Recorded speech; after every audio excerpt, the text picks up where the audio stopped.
Hey everybody, it's Brendon Baillod from the Great Lake Shipwreck Research Group. Just getting logged on and getting everything started here. A couple minutes early, going to give everybody a chance to join. So if you're not logged on yet, or if you want to watch the Shipwrecks of the Keweenaw Waterway presentation, should be starting here for everybody. Just make sure that it's going.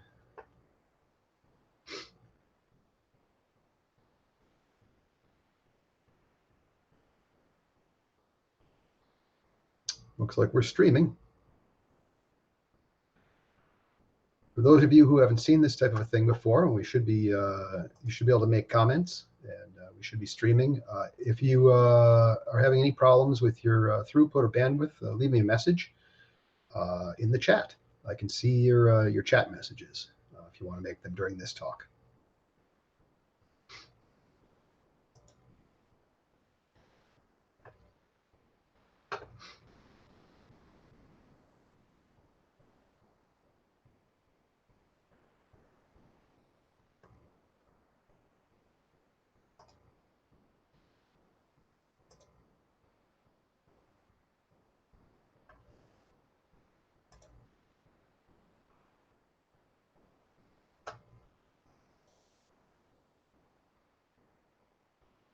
We'll just give it a couple more minutes here and let people start joining.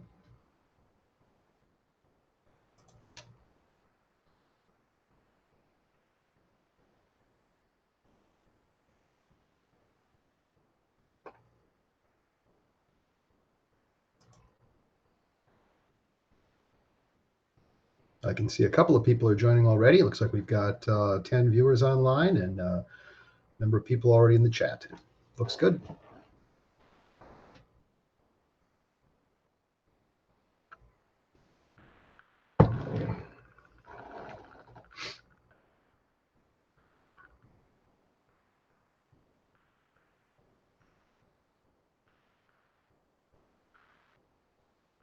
All right. Well, I'll get started with some preemptory remarks here, and then we'll get rolling. So, for those of you who don't know me or who are new to the channel, my name is Brendon Baillod. I'm a Great Lake Shipwreck researcher. The name of the channel is the Great Lake Shipwreck Research Group, and I think I started it maybe 4 or 5 years ago, just before COVID. As a kind of gathering point for the Great Lakes maritime history and wreck diving community. It's more of a site that's about people who look for shipwrecks that go out with side scan sonar than people who go diving to take pretty pictures on the well-known tourist wrecks. Most of us are a little older and have already seen all those wrecks when we were younger and dove in all those preserves. So a lot of us now are people who are out looking for new sites and researching the history of the other sites on the Great Lakes. So welcome to the group. Feel free to post comments into chat. A little bit more about this talk. I gave this talk about 2 weeks ago up in Twin Cities. I was asked to give it. I put it together, and there was a lot of demand from people in the Copper Country who would obviously weren't going to get to go to the Twin Cities to see it. So I was asked to put together an online version of the talk. So that's what this is. And without further ado, we'll kick it off. So bear with me. I'm going to go ahead and get everything started. Alrighty, so you should be able to see my presentation, and I'm going to just hide my camera here. So you should be able to hear my voice, and you should be able to see my talk. If anybody can't, send me a message in the chat and let me know. If I do drop out, don't go. I'll probably come back in. So let's get started. Shipwrecks of the Keweenaw Waterway, Lake Superior's forgotten ship graveyard. So a little bit about my background. Brendon Baillod. I have been doing this, Great Lakes maritime history, diving, underwater archaeology, for the better part of 40 years. And I cut my teeth on this up in the Copper Country. I'm from the Copper Country originally, graduated from Calumet High School, and grew up on the waterway. We had a number of shipwrecks not far from the house, and I used to go snorkeling on them, cleaning fishing lures off of them when I was a kid, and I'd sell the fishing lures in town for $1 a piece. But I really started to wonder what the story was behind those ships, because nobody seemed to know any of their history. And eventually, as I got older, I got to know other people who had the same questions. My friends like Dan Fountain, Randy Beebe, Kurt Fosberg. We started diving those wrecks together and researching them in the archives, and we put names to them and did work to tell their stories. Around that time, the Keweenaw Underwater Preserve was being founded. I became involved in that, and eventually I moved to Wisconsin, where I got active in a lot of other organizations. So I do a lot of research. I'm primarily interested in the shipwrecks of the Western Great Lakes, particularly the Keweenaw Peninsula, but also the shipwrecks of the Fox and Beaver Islands in northern Lake Michigan. Many people know me from my work in southern Lake Michigan. I wrote the book Fathoms Deep But Not Forgotten, Wisconsin's Lost Ships, about every shipwreck between Kenosha and Port Washington. I also do a lot of remote sensing, and you're going to see some of that today. That's my Deep Vision Little Eye. It's an archaeological sonar used for high definition mapping of wreck sites. Many else people also know me because I collect a lot of Great Lakes antiquities, antique books, maps, photos, and ephemera that I post frequently on my personal page. If you don't see that and you want to, send me a friend request. I post something new just about every day. That's my personal collection, and it's all Great Lakes maritime history books, some of which go back to the 1600s and 1700s and are originals. And of course, I do social media. Both this group plus YouTube, and I do a lot of public speaking. So I have a few affiliations that I like to tell people about. The big one, of course, is I'm the president of the Wisconsin Underwater Archeology Association, and we're a 30-year-old group that is very interested in anything on the bottoms of lakes, rivers, and the Great Lakes in Wisconsin waters. But I've also been involved with the Association for Great Lakes Maritime History for many years. This is an umbrella organization of over 100 maritime museums and historical societies on the Great Lakes. I have served on their board in the past. We meet every year at a different maritime museum, and I've gotten to know a lot of people through this organization and meet a lot of other researchers. I also serve on the Wisconsin Maritime Museum's editorial committee for their publication, The Anchor. And I recently joined the advisory council for our new Shipwreck National Marine Sanctuary in Madison, the Wisconsin Shipwreck Coast National Marine Sanctuary. I think we've got something like 200 historic shipwrecks just in those waters between Two Rivers Point and Port Washington. So hopefully I can help those guys do a lot of their public outreach. So enough about me. I'll tell you a little bit about the talk. So I'm going to show a lot of photos. Unless I state otherwise, they're either from my collection, from the Pat Labadie collection, or from the Michigan Tech Copper Country Archives. I do have a lot of original old photos. I'm not going to go into a lot of copious detail on each vessel's career, things like their engines and things like that. If you really want to take a deep dive into the wrecks, let me know offline. There are about 30 wreck sites that I'm going to cover at some level. I'm not going to cover every wreck in the waterway. There are some wrecks that I intentionally redacted because they're under active archaeological investigation. There are some wrecks that I don't cover because I haven't conclusively identified them. There are also some wrecks that have been removed. They were shown on nautical charts, but we know they're gone. And then there's some wrecks that we just haven't found yet that we know were lost in the waterway. Some of them are really important wrecks, and I'm not going to talk about those. For years, these wrecks in the waterway were misidentified, or they were considered industrial waste. People just didn't care about these things. It was just junk on the bottom. Interest really started in these wrecks in the 1960s with the inception of the Michigan Tech Aquanauts Dive Club. Early members like Danny Aerts, who is now a colleague of mine in the WUAA, and Lou Pavlovich in particular, started diving these sites and, publicizing them. That began a whole sort of period of interest. Another period of interest started again in the 1980s with the passage of the Abandoned Shipwreck Act and the start of the Michigan Underwater Preserve System. The Keweenaw Underwater Preserve was founded in the late 80s, and there was another pulse of interest in these shipwrecks. Unfortunately, it seems like we lose people who were involved in the early days, and lose their knowledge. And now there's another pulse of interest prompted by the national park, the Keweenaw Historical Park. So fortunately, a lot of the people who were involved in the old days, I know still, they're still around. People like Mark Rowe and Jim Jackman, who He's in his 90s now, but was one of the pioneer divers in the area. And so we have this continuity of knowledge. And so this presentation is going to include information from all those people and all their knowledge. So this isn't stuff, I mean, a lot of this is my own original research. A lot of this is my own work, but also a lot of this was given to me, very generously by many of these people who came before me. With a few exceptions, the locations of these sites is public information. There's some that, like I say, I've redacted. Almost all these wrecks are in 15 to 30 feet of water or shallower. They're all pretty fun to dive. Some of them are really intact. Some of them have pretty low visibility depending on the season. The waterway can go from 0 feet of visibility after the rain to being real clear in some places if Lake Superior water rolls in. So there are definitely a number of wrecks that haven't been found yet in the waterway. We're still looking for them. There's also a lot of cool underwater materials. I'll tell you a story. Michigan Tech used to have a contest back in the 1920s. They'd drive an old Model T Ford out onto the ice off the university and take bets on the date that it would fall through the ice. And they did this every year for quite a few years. So we know, for example, that there's probably a bunch of old Model Ts out there laying on the lake bottom.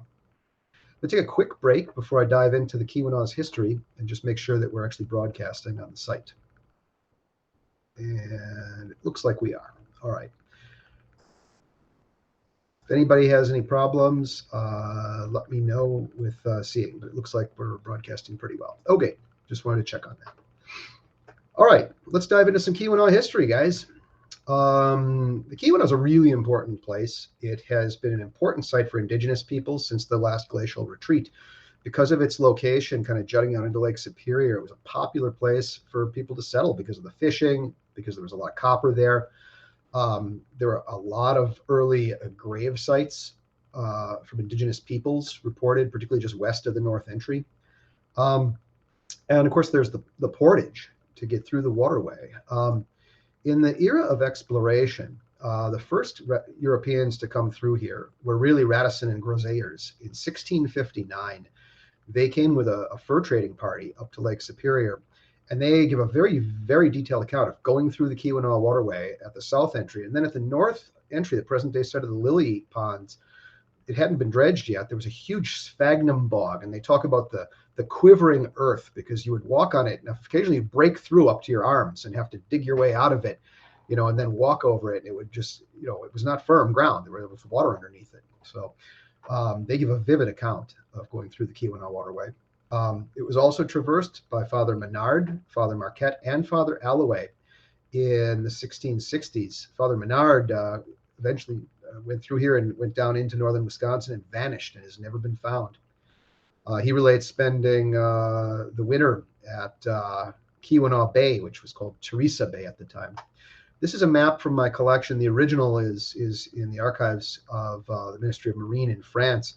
It's one of the earliest maps. You can see it's very detailed with the islands up here because it was actually drawn by Father Claude Alloway, who circumnavigated Lake Superior. It was one of the few maps that is really accurate. And he even talks about the Ontonagon boulder here in this French script. So very interesting early area for exploration, the Keweenaw.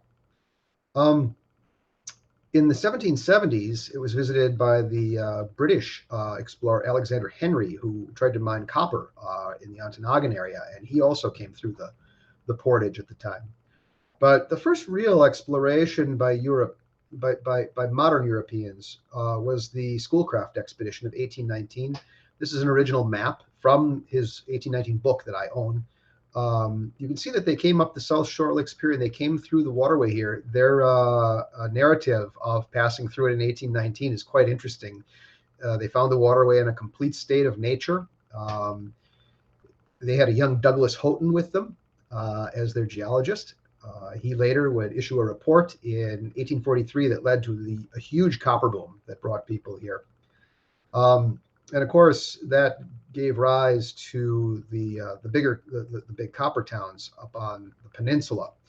This is an 1832 map. It's an original from my collection. And here you see, kind of what it looked like just before the copper boom. This is from Lieutenant Henry Bayfield, who was a British map maker who mapped Lake Superior in detail. This is the first scientifically made map of the Keweenaw from my collection. And here you can see he never went inland because he was British. He kind of went around the point. So he has some good detail there. But you can see he had some pretty good idea of what it looked like. And all of these people really report a lot of native peoples living here, and they report a lot of native burial sites, particularly up here at the north entry mouth.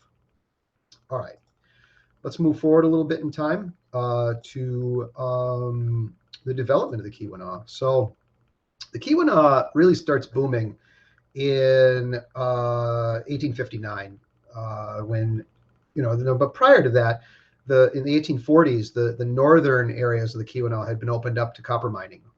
The Cliff Mine came online, and in 1846, they put in a pier at Eagle River, and Eagle Harbor and Copper Harbor came online in the 1840s as well for copper. And almost all the commerce, on the Keweenaw was up there in that northern area. It wasn't until they found the Quincy lode here at Hancock that there was any interest in the waterway. This was sort of a wilderness that people didn't go in much. In 1859, the first settlers came to Houghton, and the only way to get in here was through the south entry. So the south entry at that time was pretty tortured. This is about 1859, after the first little cut was made here. They made a small cut into the lake, but at the north end, you couldn't get through until 1873. This hadn't been dredged. So at that time, these were pretty small fledgling communities. This is a stereo view from my collection, or it's from a stereo view showing Houghton and Hancock. You can see how denuded the hillside is there from all the cutting of trees at that time, and a very small Houghton with no bridge and a little steamer in front there. I think that's the Pewabic, honestly. It was lost with copper. You can see Hancock was a very small place. This is about 1871. And then Houghton wasn't much bigger. We've got a fledgling Houghton down here. If I can get to it for you. And again, you can see that no bridge. The shoreline, there's a few piers, no Michigan Tech. We've got a schooner docked there. So early days in the Keweenaw. Now, before the bridge, they had a ship called the Northern Light Junior. And actually, I own this original stereo view. This is her in about 1870. This was used to ferry people across the waterway in these barges. People would go get on the boat or in the barges, and they would get across the waterway that way between Houghton and Hancock. Eventually, though, the bridge was built. The first bridge was built in 1875. It was a wooden bridge. Whoopsies, where that came from. Pardon me. Get back in here. Yeah, it was a wooden bridge and built in 1875. And finally, Houghton started to really boom. Hancock started to boom, and in 1873, they finally dredged the north entry. Now, a common myth is that this waterway was dredged so that ships wouldn't have to go around treacherous Keweenaw Point. That's not actually true. The only reason they made the south entry was so ships could get into Houghton and Hancock to get copper. And Hancock was kind of bigger than Houghton because Hancock is where the mines were at Ripley and Hancock. Houghton was really just sort of, until they built the bridge, and had a railroad, not much.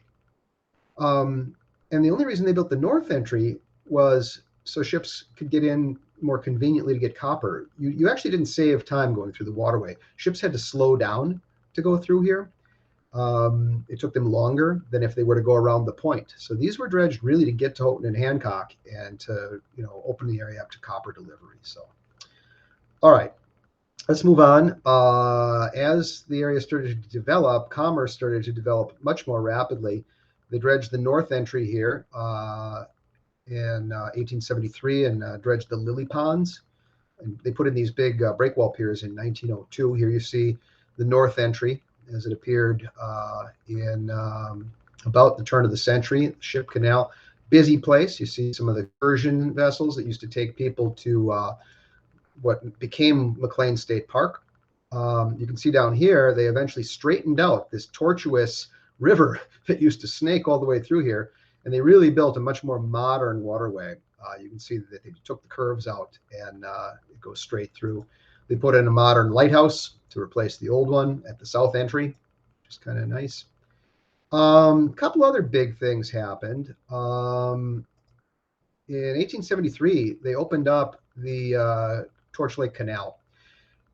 This was a big deal because the Calumet-Hecla mines had come online, and they had been shipping that, the copper down to Houghton. But as soon as these smelters came online here at Torch Lake, this became a big deal to get ships in here. And almost all the copper, in the United States really came out of these smelters here at Torch Lake and at Dollar Bay. And Lake Linden really, really boomed and came online. This is Lake Linden in the 1880s. You see steamers and schooners in what is now not even there. This is all filled in now with stamp sand.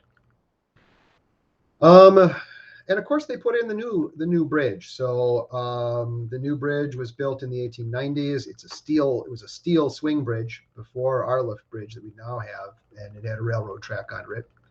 That was torn down, and the new bridge was built in 1958. So Houghton or Hancock became even bigger. You can see here, really booming. There's the old wooden swivel bridge. And then, of course, Houghton really took off. Also, you can see all the smelters here. This is the site of what's now the Quincy, now the National Historical Park site down here. So really a booming area. And this is what contributed to the shipwrecks. We had so many vessels coming in here during this period of economic development. Literally thousands of vessels every year would traverse these waterways. You couldn't look out without seeing several steamers going by Houghton and Hancock, each hour. It was that busy. And that spawned what we call sort of the era of modern commerce in the waterway. This is a really nice original 1913 bird's eye of the copper country that many of you will have seen. And this gives you a real view of what things started to look like. Over here, we've got the stamp mills at Frida. Over here, we've got the stamp mills at Gay, big stamp mills on the near Point Mills and by Dollar Bay, the big smelter by Dollar Bay. I mean, this area from South Range to Mohawk was a big metropolis with just tons and tons of industrialization. You wouldn't have recognized it by today's standards. And it was all being driven by this, copper. There was more copper coming out of the copper country than any other place in the world at the time. It was being shipped out, by railroad after 1900, but still ships were one of the most popular ways. And you can see these huge numbers of ingots, being sent out of the copper country. Dollar Bay was one of the main sites. This is a really beautiful shot of the big smelter at Dollar Bay. Rick Mixter and I tried to find ingots that might have fallen off the ships over here, but it turns out they bulldozed all the structure into the lake, and it's covering up any ingots that might have been in there. This is a really cool scene. These are piled ingots, and you can zoom in on them and get a good look at what they look like. Look at the size of them too. I mean, one man could barely lift those. You'd be tempted to think these are ingots on the boat, but they're not. These are something else. I think they're shingles or something like that. This is the Northern King. That's her crew getting ready to sail out of Dollar Bay. This is all about 1905, I'd say. Very interesting site there at Dollar Bay with a lot of history. The waterway also got quite busy. This is the steamer Myron coming out the north entry with a string of tow barges. This is translake commerce. A lot of these smaller vessels with strings of barges would choose to go through the waterway instead of around the point, even though just because it was safer for them. Also at Houghton, there was a pretty good sized shipyard. Captain Joseph Croze had a pretty good boatyard. Here you can see ships being built in the background at Houghton. And you can see he's got a ship up here on this big floating dry dock. A lot of the vessels that are on the bottom of the Keweenaw Waterway are associated with the Croze shipyard. And I'll be talking more about that later. There was also a lot of coal. This is the big coal dock at just across from Hancock. This is the schooner Brighty, and she is there at the dock getting ready to unload coal. Most of the coal was being shipped from down on the lower lakes and then unloaded here to power the steam-powered stamp mills at the Copper Country. Let's see, a couple other interesting sites that you should know about around the Keweenaw that are particularly important. This little area here, we have the Atlas Powder Mill. They made dynamite just up here, and I know because I grew up right here in this bay on Torch Bay. And right behind my house was this big dynamite factory, the Atlas Powder Mill. It used to explode and knock out all the windows in Dollar Bay. And this is the big stamp mill at Point Mills that kicked all that stamp sand into the lake before it was torn down. I grew up next to the ruins of that, and we used to pick copper off of the rock piles there. And another site that not a lot of people are aware of that I'll bring to your attention is down here at Jacobsville. This was a big industrial site for the Copper Country. They had big sandstone quarries at Jacobsville mining this redstone, and this was shipped all over the Great Lakes. And here's the dock there at Jacobsville. Today, that's an interesting dive site. I'm going to talk about it. So Jacobsville, another big site. So this is commercial and industrial Keweenaw, and this is Lakeland and Hubble. They would ship a lot of lumber out of there, schooners back in the day. So big time lake commerce coming out of all these sites on the Copper Country. A really historically interesting area. Today, the bottom of this waterway is like an underwater museum. And I'm not just talking about the shipwrecks. You can hardly scuba dive around the cities here without finding stuff. It's just chock full of historic sites. So without further ado, let's dive into some waterway wrecks. All right. So people who know the Keweenaw know that it's got a lot of wrecks. There's 144 shipwrecks between Ontonagon and Big Bay Point here. And, most of them are out in deep water. A lot of them have not been found yet. A ton of them, you can see all the X's near the waterway entrances and in the waterway. I have an X here. I can just throw these up here randomly. Each one of these is a historic total loss shipwreck. Not just an accident, but a ship that's actually on the bottom or was lost. So lots and lots of shipwrecks. But as you saw, the Keweenaw, most of them are in the waterway. So I'm going to start from the south entry. I'm going to work my way north. I may not get all the way. I'm going to run a little long tonight, probably, but not by much, just by a few minutes. I'm going to go through these wreck sites pretty quick. So let's start with the Jacobsville quarry docks. I showed you that image there, but if you go just to the north of the south entry at the Jacobsville quarries, you're going to see these old quarry docks, and you can actually see from Google Earth the railroad track system, the trestle system, and the crib system running out from shore. And these blocks are the size of houses. This is a really interesting dive area. There's two different docks that were there at the quarry site. There's 2 points. They're right off the points. Here you can see this one even better. And I think there's an old barge on the bottom here. These are usually, we've got really good visibility and are really cool to dive. They built up, really this huge dock system, which is gone today. But back in the day, it looked like this. So this is a cool site to dive if you get out there to the south entry at White City and you happen to be a diver. Moving right over inland is one of the best known sites around the Keweenaw Waterway, and that's the steamer Alfred P. Wright. She was lost there when she burned on November 16th, 1915 with a cargo of wheat. She was tied up, basically sheltering from a storm.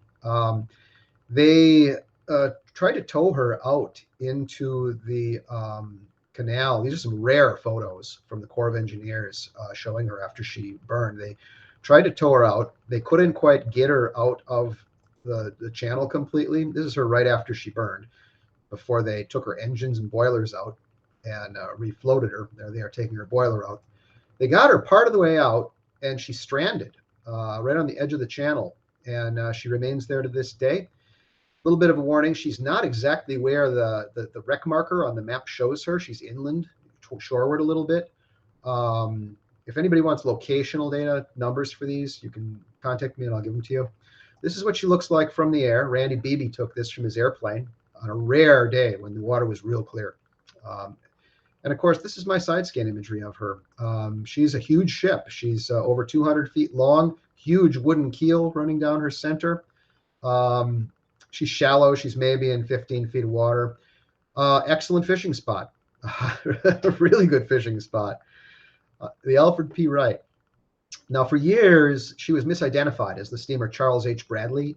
My friend Dan Fountain, about 1995, finally straightened that out. And I'm going to cover the Charles H. Bradley, where she actually is, here in a little bit. All right. Inland from the Alfred P. Wright is a new wreck that was just discovered by my friend Jim Manderfield. Many of you up in the Copper Country probably know Jim. He's an avid fisherman up there. He was using his brand new Raymarine fish finder when he came across this big shipwreck sitting in the shallows right here, just over from the White City amusement park area, right in here. And there's a like an island that, here, a real shallow area. You'll hit your drive in the muck going in there. But this is the wreck of the schooner Nellie McGilvray. She hit the pierhead in 1882 and was dynamited as a hazard in navigation. I've got the news articles for it here. And they clamshelled her remains up and dumped them over here on the edge of the waterway. We knew she was somewhere in the area, but it wasn't until Jim reported this to me in 2021 that we finally located the Nellie McGilvray. Also, if you're interested, there's an old fish tug, the Rambler, that's ashore on one of the islands there. And actually, there's actually a couple of these. The Winnica Boat Works was there right across from White City here in the 1920s to the 1940s. They built many, many, many commercial fish tugs, and a lot of those are on the bottom all over the Keweenaw now. All right, so the Nellie McGilvray. The last site there that's interesting is the big steamer International and her consort, the party barge, the Pilgrim. These were vessels that were brought to the Copper Country to bring excursionists out to White City. So White City was kind of named that because after the White City in Chicago, the big amusement park that was built for the World's Fair. They actually had a roller coaster and a Ferris wheel out there at White City. And they used to bring excursionists from all over the waterway. If you wanted to get around, anywhere in the Copper Country back in those days, you took boats. So, you wouldn't drive out there. The roads were terrible. So this is the Pilgrim right here, what she looked like, big double-decker party barge. And she was towed often by the International. And the International burned in 1913 and was sunk right off the dock at the White City boat launch. The International is now sort of covered by mud. She's in about maybe 5 feet of water. There's a big debris field around her, but right next to her is the barge Pilgrim. And that's really the better dive. This is the Pilgrim on my fish finder on the side scan. She's pretty intact. She's in about 15 feet of water. Another great fishing spot, by the way, but really cool dive site. So International and the Pilgrim. All right, so that finishes up the South Entry dive sites, or there are 4 of them there. I alluded to the Charles H. Bradley. The Charles H. Bradley was burned on the Keweenaw Waterway in 1931. She was a 200-foot wooden lumber hooker. She would tow barges, and as luck would have it, one of her barges rammed her in the stern, starting an electrical fire. And there are a lot of really amazing photos that exist of her burning on the waterway. This is one of them. And then of her, the Corps of Engineers took a lot of photos of her remains. This is a really good one of her bow right after she burned, showing her engine and her big anchor. Couple more. Most of these come from the Michigan Tech Archives or from the Pat Labadie collection. Here's another shot of her with the lumber, all charred in her hold. The Charles H. Bradley was a menace to navigation. She was right off at the mouth of the Sturgeon River, right there. You can see her on the charts, and she's still there today. This is a beautiful aerial shot from Jim Manderfield, and you can actually see her. The water was very clear when this was taken. She's in about 3 feet of water at 1 foot of water only. You can see where they cut her boilers in half with a torch in the 1940s to raise her to the water line so boats would quit hitting her. But she's right across the river mouth here, the Charles H. Bradley. She's not a dive site, as often talked about, but an interesting site nonetheless. Nearby is a site that we did an archaeological survey on in Chassell. It's the fish tug R.T. Roy. This is a big fish tug, 54-foot tug built in Cleveland. She was brought up here by the S.L. Booton Fisheries in 1917. Local fishermen knew her. My old friend Art Lassinen from Traverse, his dad worked on her. They used to call her the Rotten Tug Roy because she leaked so badly. She was abandoned in 1933 at Chassel. And in 1998, Randy Beebe, Dan Fountain, Kurt Fosberg, and I dived on her. This is her. We knew that there was a keel reported there on the maps. And here you can see S.L. Booton Fisheries was right there, and that's where her keel is. So we knew that was her. This is her on the ways up at the Crows shipyard, the RT Roy. Today, her net lifter is still on her. She's in about 15 feet of water to 10 feet of water. An interesting little dive if you're in Chassel Bay. So if you live in the Chassel area, you have a shipwreck there. All right, moving right along. Here's a wreck that I just found, the Tug Ed Gallagher. I've known about this wreck for a long time, for 30 years, and I finally researched her. And the news article about her from 1873 was quite detailed, that she was towing a log raft out of Lake Linden. She came into the channel, which had just been dredged. She had just gotten past the last light when she exploded like a bomb, killing one of her crew and scalding another one very badly. So I compared the old chart from back in the day to a modern chart and figured out exactly where she would have been. And then I brought the side scan out and scanned the whole track in there.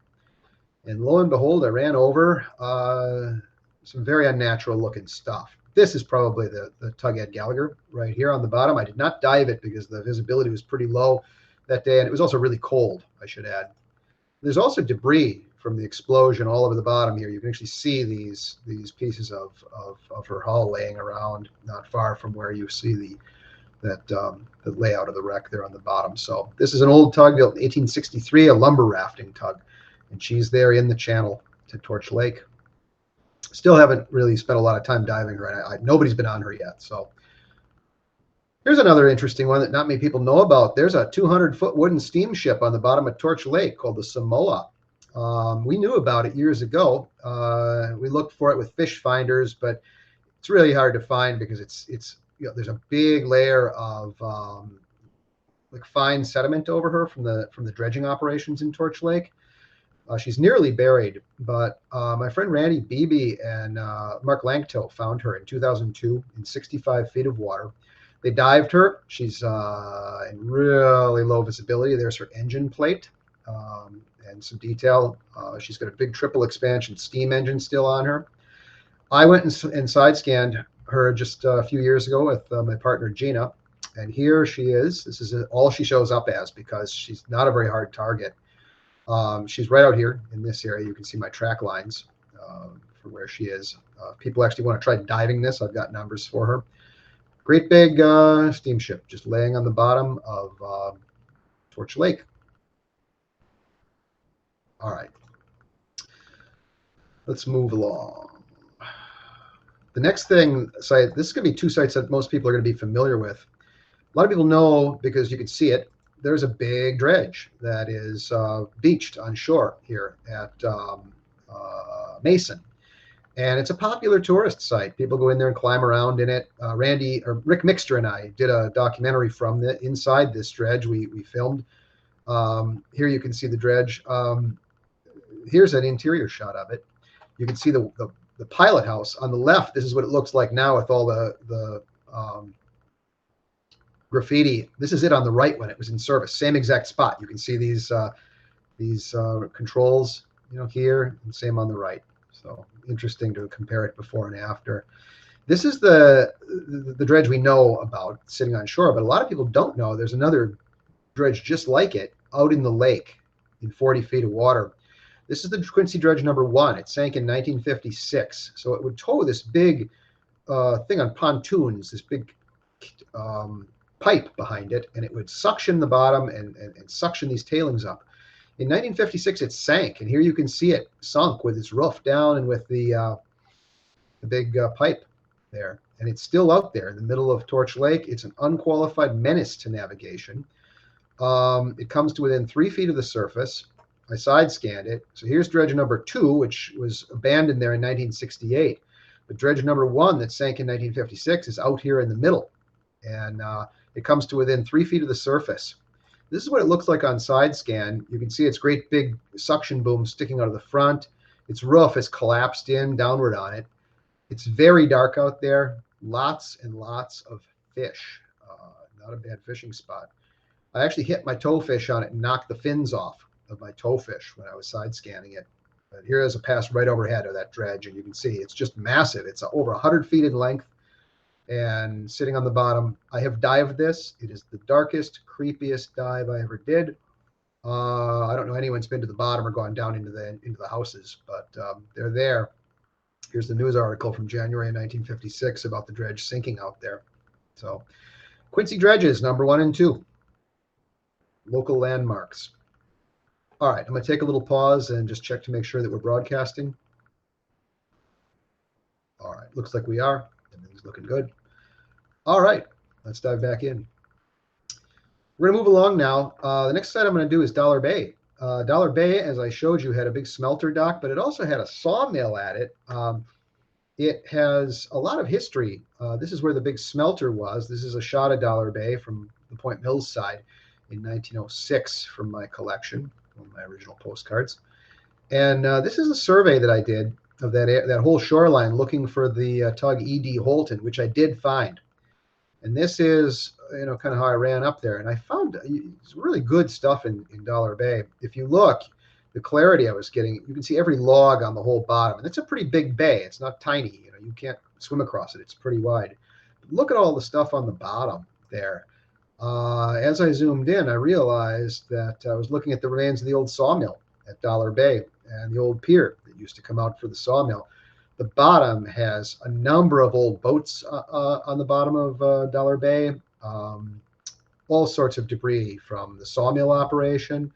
And then outside, there are actually a number of barges and things that are sunk from the old Julio contracting operation there. So Dollar Bay is a really interesting site. The visibility ain't so hot. There's also a fish tug sunk there that's unidentified. It's right up here across from Sandy Bottom. It's got a gas engine in it with spark plugs. So we're not sure which tug it is. It's probably one of the Winnetka fish tugs that was popular around there. All right, this next site's quite interesting. I found it with Gina, the E.D. Houghton. This is a well-known Milwaukee harbor tug built in 1875. She burned in 1931 at the old Calumet and Hecla coal dock. She was owned by a local pro hockey player, Pope DeMars, a pretty well-known guy in the UP for hockey. And I looked for her intentionally for a couple of years and eventually finding her. She's right off the old power dock in the corner, right off somebody's property, pretty close to the end of their dock, actually. Here's what she looks like, or what she looked like when I found her. This is when I actually ran past her with the sonar. That's the first hit I had on her. It looks pretty good. You can see her bow and her stern. She's got a steeple compound engine still on her. Rick Mixter dived her when he was with me, and she's got quite a bit of detail to see. She's somewhat intact, and the visibility can be pretty decent there. Now, right near her is this anomaly that I really would like somebody to check out. I didn't have a chance to dive it, but it's right near the shore.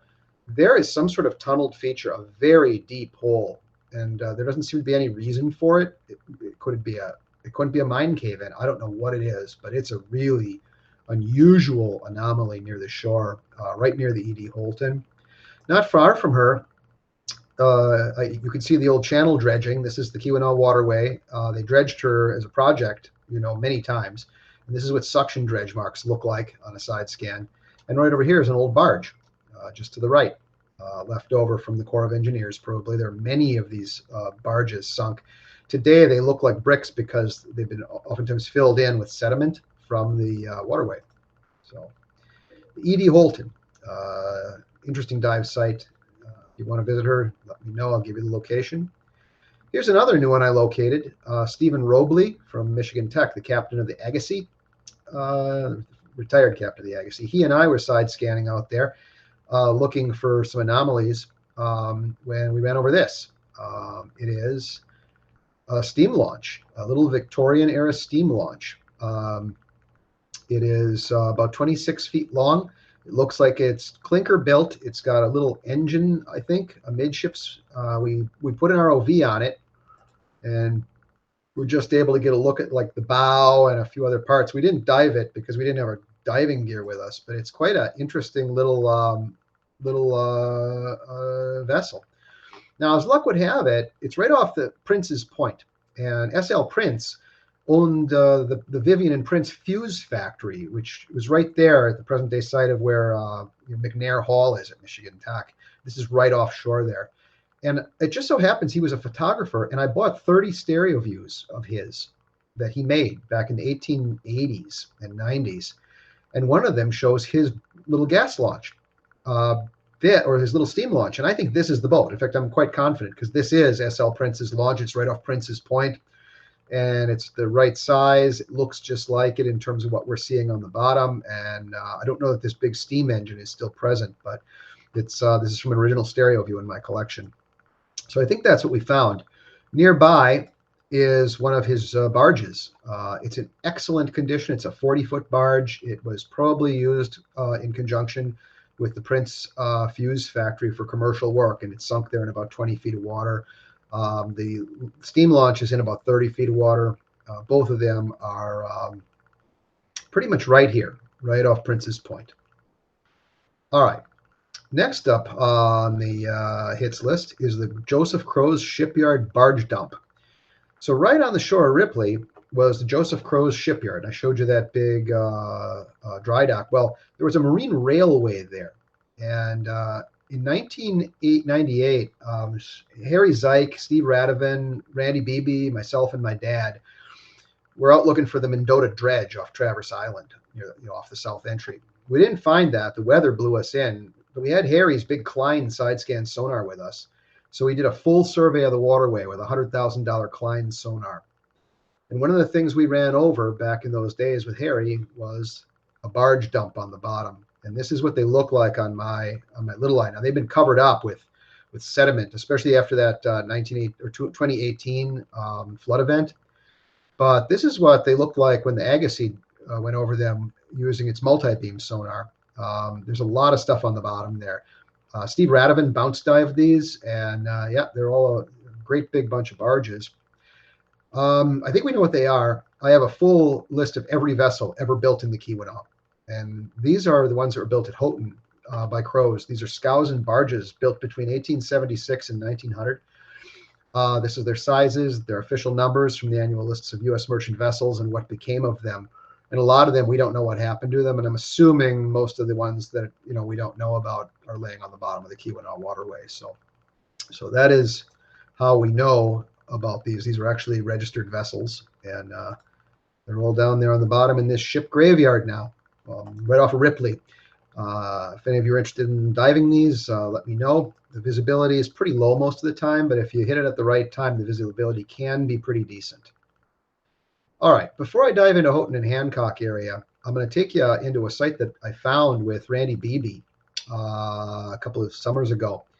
Turns out there's a huge bridge and railroad thing on the bottom of the waterway just west of the bridge. So I was side scanning with Randy. One of my friends on Facebook told me he used to dive a wreck here, Jesse Borgo. And Jesse gave me the location, and I went over here, and I didn't find a wreck. I scanned this whole bay, but what I did find was a massive underwater bridge, huge underwater bridge. This is it right here, these huge posts sticking up. And I was like, what the heck is that? And there were some other big parts to it. It goes for hundreds of feet. Here you can see on the bottom, there's all sorts of debris associated with it, and I mean, big chunks of stuff. And I was thinking, well, what the heck? So I happen to have this postcard, and I looked closely at it, and sure enough, look at this. There's this big railway. It's already sunken by this time in 1905, and there's the bridge. Look at that, right there. And I even have the black and white image, which is a little clearer, from which that was made. Here's the old stamp mill, and then if you look just off of here, you can see there was this bridge apparatus and this big railroad, narrow gauge railroad thing going out here across the bay. That's all on the bottom now. And it comes within. It's not too close to the surface because it's fairly deep there. But this was the Atlantic coal dock back in the day, and this is where you saw that image of the schooner barge Brighty that I showed you earlier. Very interesting site to dive if you ever get there. All right, I'm going to take a quick break and make sure that we're still broadcasting. All right. Looks like everything's going good. All right, back in. Houghton Hancock. These are some of the coolest wrecks I'm about to show you. These are the ones that everybody knows about and loves. The big one that we cut our teeth on was the Sea Fox. This is a luxury steam yacht. It was owned by Alan Reese, who was the first Commodore of the Ongabing Yacht Club. My dad was one of the Commodores of the Ongabing Yacht Club, and this hung on the wall of the Ongabing when Ralph Hodak owned it back in the 80s and 90s when my dad was Commodore. And this was a boat that was built in 1895 as a big yacht. This is it at Mackinac City. Beautiful luxury steam yacht. Built in 1895 in Detroit. She was brought to the Copper Country and was the biggest, fanciest yacht on the waterway. In 1929, her boiler sprung a leak and she couldn't be used anymore. And they let her sink here at this dock. And this actual photo from the Michigan Tech Archives showing the Sea Fox, basically being allowed to sink. And she's still there. And she looks just like that underwater. She is in really cool shape. Here's a couple articles about her being abandoned due to her boiler. And here's where she is. Now, she's not alone there. The Sea Fox, right next to her, is a little keel and ribs with an engine, a steam engine in it. And I was able to measure the cylinder heads on that engine and identify the little wreck next to her as the tug Esther. And this is the Esther right here. So this little tug is actually abandoned next to the Sea Fox. Beautiful dive. The whole fantail of the Sea Fox is intact. Her head was intact, and you could see the sink inside her bathroom, from the side. Her whole fantail completely intact. I haven't been on this wreck in a few years, but it was pretty cool. If you ever go there, there's a lot of good stuff to dive right near there. There's a wreck shown on the charts. There's nothing in this bay. I have looked there many times. There's nothing. Right across the way is the Mediator, which I'm going to talk about, and the Morgan. So we will get there. So the Sea Fox, one of the coolest dive sites in the waterway. Right across from her is the Mediator. Now, this was a real science project for Randy Beebe and I. We knew about this wreck for years, and nobody knew what she was. Randy found the smoking gun, and that was this picture here from around 1910. And this is, I think, the Northwest.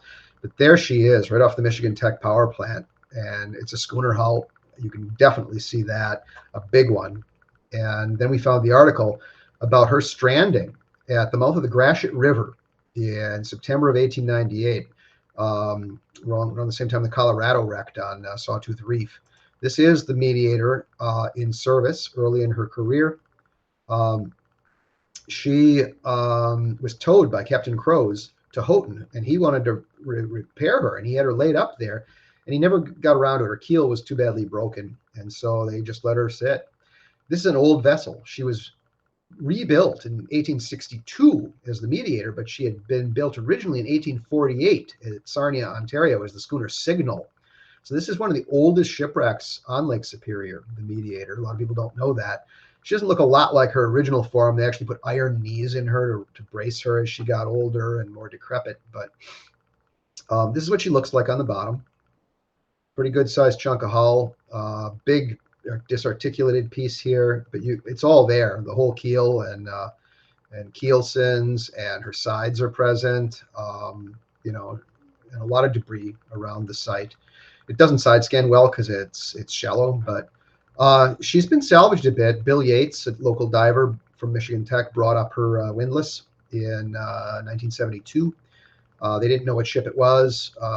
Nobody knew. So Randy and I worked to identify this in 1998. So the Mediator.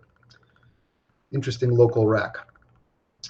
Just next to her is the big luxury yacht Morgan, also owned by Alan Reese, the Commodore of the Ongabing Yacht Club. This is what he owned before he owned the Sea Fox. She was built in 1891 at Rome, New York, 64-footer, abandoned in 1928 right off the present-day Super 8 Motel. These pilings are no longer here. I think they just mistook the wreck for the pilings. She's shallow. You can stand on the gunnels of the Morgan and be out of the water. This is her at the time of her abandonment, near where she was abandoned. There's what she looked like, the Morgan. Interesting little dive site. Here's a new wreck that very few people will have heard of. It is the tug Maytham. This is a 64-foot tug that's on the bottom near Houghton. I learned about this from Nathan Miller from Kite Aerial Photography. He was doing aerial photography from a kite on a clear day, and he's like, "Hey, what's that in the water?" And I'm like, "Yeah, what is that?" And sure as heck, there's a wreck right off the Isle Royal dock there. Here's a much better shot of it. You can see it's good size, and there's quite a bit to it. I did a little bit of research. I was snooping around in the Michigan Tech archives, and I find this picture here. And it was misidentified, but it's exactly where that hull is. Exactly. They actually misspell it, not misidentify it. But it's the tug Maytham. The Maytham was a 64-foot wooden tug built in 1874 at Buffalo. She was purchased by the Sheldon Towing Company. And here's the ironic thing. This was the first vessel to provide regular service to Isle Royal. For 25 years, starting in 1879, she would run to Isle Royal regularly every summer. And it's ironic that she is now abandoned right there at the National Park Service dock, because this was an early Isle Royal vessel of historical significance to the island. But aside from me and the people watching this presentation, I doubt anyone knows what that hull is, and that she's historically significant to the national park. So, all right, the Maytham. Let's move along. We've got an unidentified hull here. I'm just going to go over this quickly because I don't know what it is. There's supposed to be something there I've side scanned. I've not been able to find it. I actually wasn't going to cover that. Okay, the Uarda, another beautiful wreck. This is an iron-hulled yacht built 1881 by James Bell, a famous shipbuilder of iron-hulled vessels. She was brought to the Copper Country in 1908 to run to White City. She burned in 1912 at Ripley and was later towed to the Stringer Lumberyard dock, where she sank in April 1913. She's still lying there with all of her stuff on her. They did not raise her. She is in about 30 feet of water. This is what she looked like. This is her with the barge Pilgrim. You can see that beautiful clipper bow. It's made of iron. And here is some side scan work that I did on her a few years back. You can see right down into her hold. You can see her triple expansion steam engine amidships, and you can see right down inside of her hold with the side scan. She's a really beautiful dive site. Sometimes the visibility can be low there and dark because she's right on the edge of a reinforced wooden, facade or palisade, and she's right at the base of it, so light only comes to her from one side. But this is an excellent dive site that many people are going to be familiar with. She's right up against the shore. Can be hard to find if you don't know the numbers. Right near her, and not to be missed, is the Sailor Boy. This is a big 91-foot wooden steamer that burned in 1921. She's well known to people in the Green Bay and Door County area because she was an excursion vessel there. This is a rare photo of her after she burned from the Corps of Engineers, kind of pulled up there near Osceola Point. You can kind of see what was left of her above the water, but it turns out there's a lot left below the water. The whole hull is there. Her giant propeller is still on her, as well as her giant rudder. Her big triple expansion steam engine is still amidships. Her smokestack is off to one side. This is a hell of a wreck to dive, and the visibility is usually pretty good. You just have to be careful because she's in a high traffic area right off of Osceola Point right here. So the Sailor Boy, a really, really first class dive site to be, most people visit in conjunction with the Uarda. All right, I'm going to take just a few more minutes of your time and do the North Entry wrecks, and then we'll do questions and answers afterwards in a Zoom room that I'm going to post. All right. So a lot of people are familiar with the Winona, the schooner that wrecked at the North Entry in 1898. She was built as a steamship, and she was driven ashore here. Her husband and wife, captain and cook owners, had invested their life savings in her, and they actually lived on her over the winter while she was ashore there at present-day McLean State Park. A lot of people don't realize how close she was to the breakwall. You can actually see the North Entry pier here. The breakwall hadn't been built yet. They built the breakwall out around her. This is exactly where she was wrecked. And the breakwall was built about 5 years later. And here you actually can see what was left of her keel and ribs in about 1910. And there's the breakwall out here. And there's the low cement pier going out at McLean's. She's actually inside the breakwall. Now, why do I show this? There's actually some debris from her that occasionally becomes uncovered there on the beach and out along the revetment, but very little. There are a lot of photos of this vessel, kind of there on the beach at McLean's from back in the early 1900s. She was a popular site for people to come from Calumet to visit. So there's still some debris. It doesn't come up very often. For the most part, this shipwreck was burned on the beach by bonfire type people. Another wreck that's further out is the steamer Pasadena. This is a big steamship that missed the entry. She was being towed by the steamer Gladstone, and in 1906, she actually drove ashore in this area right here on the reef.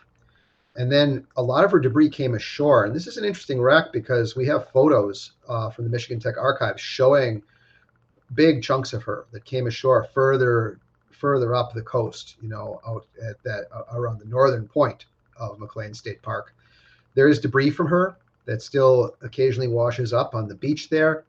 And we also know that there's more debris further out in the lake. So if you come out here, you can see big chunks of her sticking up further out in the water, including part of her boiler system. So she's in this area. There's debris off the shore, and then out here on this reef too, we think there's probably debris, although I have not side scanned that yet. So the Pasadena, interesting local wreck. I'll talk about two more. One that not many people are aware of that I think has some debris is the Reed Case. This is a 137-foot schooner that struck the pierhead in 1888 and then was blown into the reef out in this area. They got her free and were towing her in, and she fell over on her side and fetched up on the reef here. Now, we have good reason to believe, based upon the location where she probably fetched up relative to the pierheads, that she is probably right out here where there's a bend here. There's a big piece of wooden framing on the bottom out here. Big piece. We think that may be from the Reed Case. So that needs to be verified yet, but I do think it is. There's no evidence she was ever recovered. Now, there are other wrecks out there, the Schuylkill, the Bessemer, that stranded in the waterway, and those were dynamited and clamshelled and taken out and dumped further out in the lake. So there is debris from other wrecks further out off the North Entry. We've had some reports of them, but I don't know anyone who's ever dived them. So I don't include those here per se. All right, the last one I'll cover is unfortunately no longer a shipwreck. It's the steamer Maplehurst. This was once part of the Keweenaw Underwater Preserve. It was located right here, right off the breakwall. Many people dived this back in the day. She was, here's some pictures of her when she was lost. A lot of people died when this ship was lost. She was coming in a big storm and lost steerage, and the lifesavers came out in their surf boat and tried to get the men to jump into the surf boat, but the men couldn't believe they'd be safer in a little surf boat than on this giant steamer, and refused to jump. And instead, half the crew drowned, including the captain. So these are really nice historic photos from 1922 of her sitting out there. So we know exactly where she was. I side scanned this area and there's nothing there anymore. Why would that be? Well, if you look at these two photos, what you'll see is that the turn, this is an older map from about 1970. The turn of the breakwall here was out quite a ways back then. Now the turn of the breakwall is inundated by sand. Where is this coming from? Well, it's stamp sand from the Freda stamp mill. And the currents are bringing it all down here against the breakwall. And this rack, which used to be right about here, is buried under many feet of stamp sand, never to be seen again. So the Maplehurst is no longer a diveable wreck. You can see her life ring there at the in the Eagle Harbor Museum, Life-Saving Museum. It's on the wall, but the Maplehurst is no more. All we have left for now are these historical photos. So those are the Keweenaw Waterway wrecks. I'm going to post a Zoom room after this for those of you that want to stick around and chat and ask questions. If you want to learn more about the Keweenaw Waterway wrecks, there aren't a lot of sources. A lot of the research we did was original research, but a lot of the bigger wrecks are talked about in Julius Wolfe's Lake Superior Shipwrecks. Also in Fred Stonehouse's Keweenaw Shipwrecks, a lot of them are talked about. But for the most part, Dollar Bay, Clarence Manette's books on Dollar Bay, Jacobsville, the Keweenaw Waterway, and White City are going to be some of the best resources. But even those, a lot of this stuff was just original research. Just a couple of people I mentioned here to thank. There's a lot of people I've worked with over many years in the Keweenaw Waterway that have helped me, and thanks to them. So that is all I have. I'm going to wrap it up here, and then I will launch the Zoom room, and I'll post the link to it on the channel. So anybody who wants to stick around and join the Zoom room and ask questions is more than welcome to. So thank you, everybody, for attending. Hope you enjoyed it, and this will also be posted on YouTube later tonight, and I will share links to the YouTube version of this talk as well. So I'm going to go ahead and stop sharing this and turn on my camera. There we go. All right, folks. Stick around. Within 10 minutes, I'll have the Zoom room posted, and we can all join there and have a beer and talk about shipwrecks. Good night, everybody. Thanks again for watching.